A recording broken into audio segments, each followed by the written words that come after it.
En esta presentación que vamos a desarrollar a continuación, seguiremos explicando y profundizando en el concepto de sociosistema.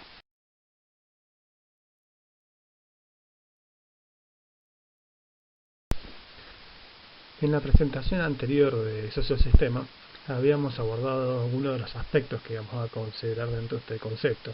Ese aspecto estaba relacionado con los actores sociales.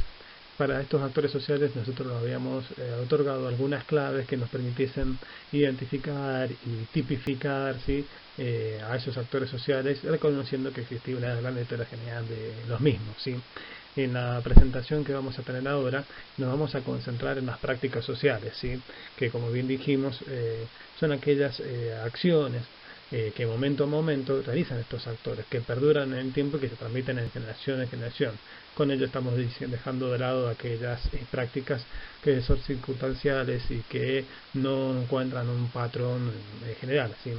Esto es así porque con estas prácticas sociales, con estas prácticas productivas, el poder comprenderlas nos permite también ir asociando actores sociales con distintas prácticas y por lo tanto con distintas consecuencias, tanto a nivel de ecosistema como a nivel socioeconómico.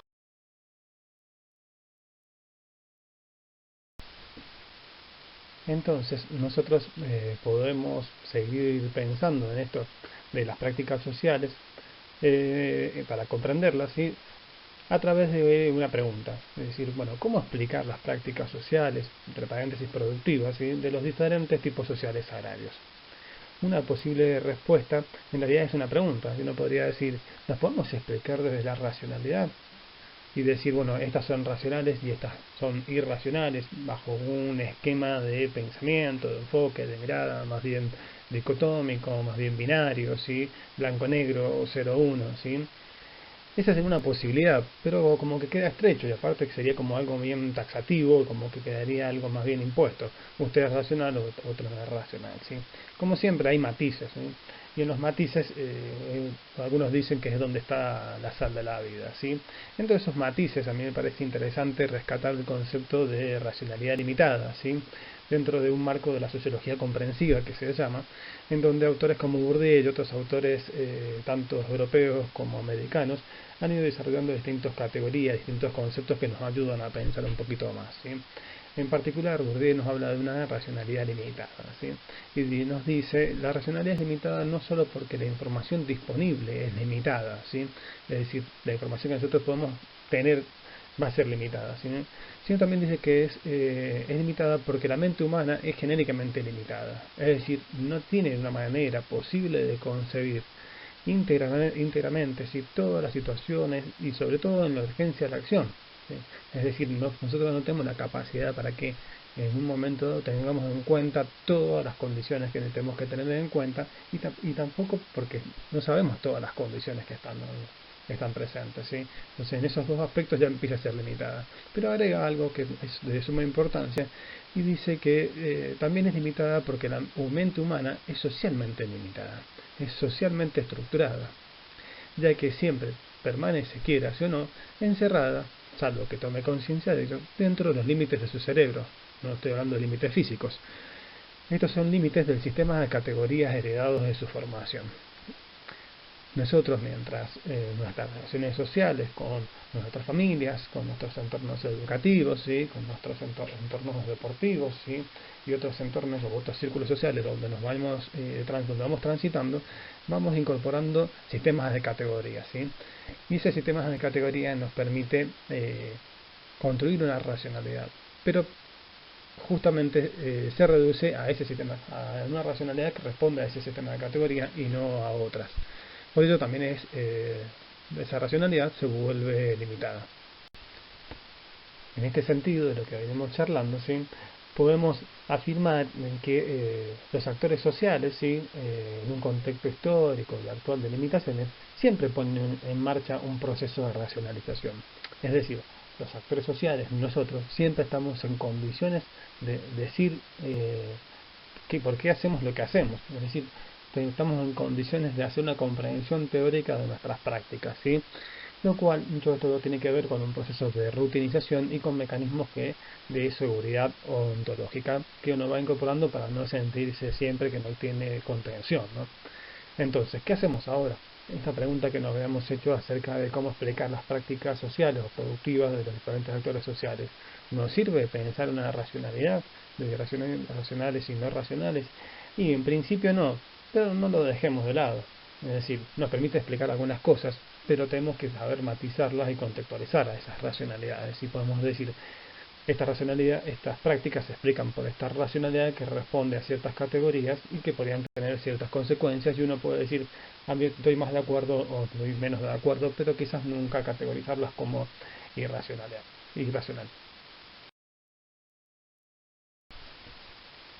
Bien, entonces podemos seguir con nuestra pregunta, ¿cómo explicar las prácticas sociales o productivas de diferentes actores sociales? Diciendo, bueno, con lo de racionalidad quizás tenemos algunas respuestas, pero podemos buscar un poco más. Y podemos decir, bueno, en definitiva nosotros veníamos diciendo que los agroecosistemas eran ecosistemas modificados por el hombre entonces como que dentro de eso hay una cierta idea de objetivo, ¿no? Entonces uno podría decir, bueno, lo que condiciona en última instancia un ecosistema, su diseño y las prácticas que están allí, eh, son los objetivos de producción. ¿Qué es lo que se está proponiendo ese productor? ¿Sí? Entonces los productores pueden proponerse un montón de cosas, ¿no? En forma también nuevamente dicotómica y sobre todo con un criterio pedagógico, vamos a decir, bueno, hay productores que se proponen maximizar la producción, ¿sí? En vistas de lograr una reproducción social, es decir, sobrevivir, pero además de reproducir capital, de acumular capital, ¿sí? O acumular riquezas, podríamos decirlo en términos más extremos, ¿sí? Y pero por otra parte podemos tener otros objetivos de producción que solamente se restrinjan a una subsistencia, a una supervivencia, es decir, solamente garantizar esa reproducción social. Claro está que en el medio de esto hay otro montón de matices que enriquecen esta discusión y que son muy interesantes de abordar, ¿sí? Porque pensemos que si estamos modificando el 50% de la superficie terrestre, ¿sí? Construyendo ecosistemas, nosotros podríamos ponernos distintos propósitos más que acumular riqueza, más que lograr mejores negocios, o podríamos avanzar en decir, bueno, ¿por qué no ajustar los niveles de producción a lo que el ambiente puede responder? ¿Por qué no sectorizar quizás ciertas áreas para producir ciertos productos que tienen menor impacto en ese lugar, etcétera? ¿Sí? Entonces, en primera instancia uno podría pensar que los podemos aplicar desde los objetivos de producción.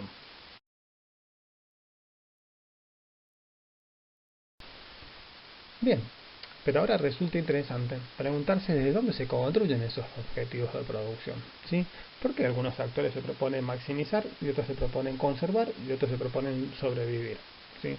Es una decisión puramente individual, la persona salió afuera, se tomó unos mates y decidió yo voy a hacer esto y tal vez fue así, pero ¿cómo hizo? ¿Con qué herramientas logró construir esos objetivos de producción? ¿Sí?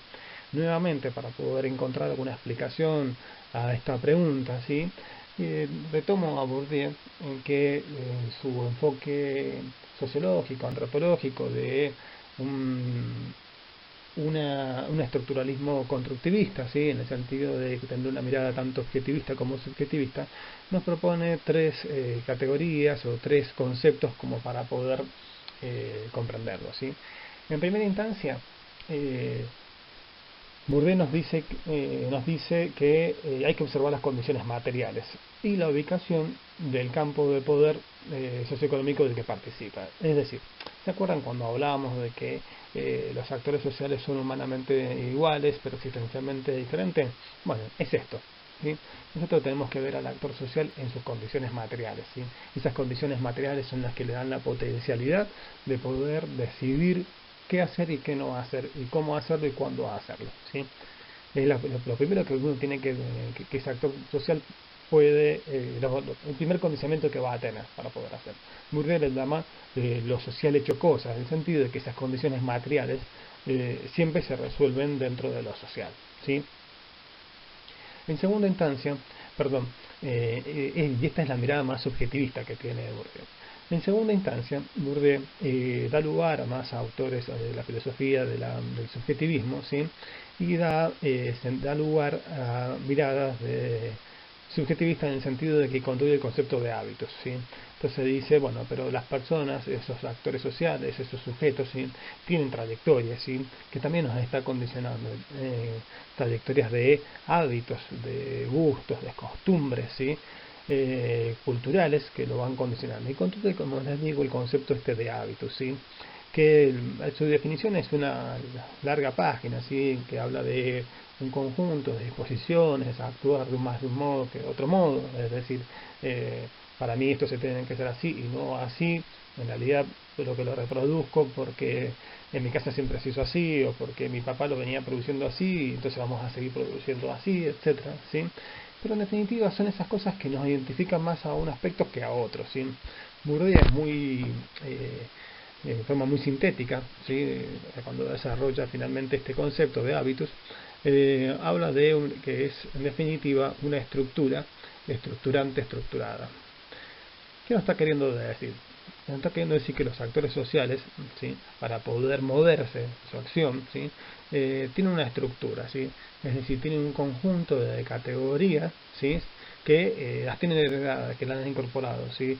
Por sistemas educativos, por relaciones, por círculos sociales, etcétera, ¿sí?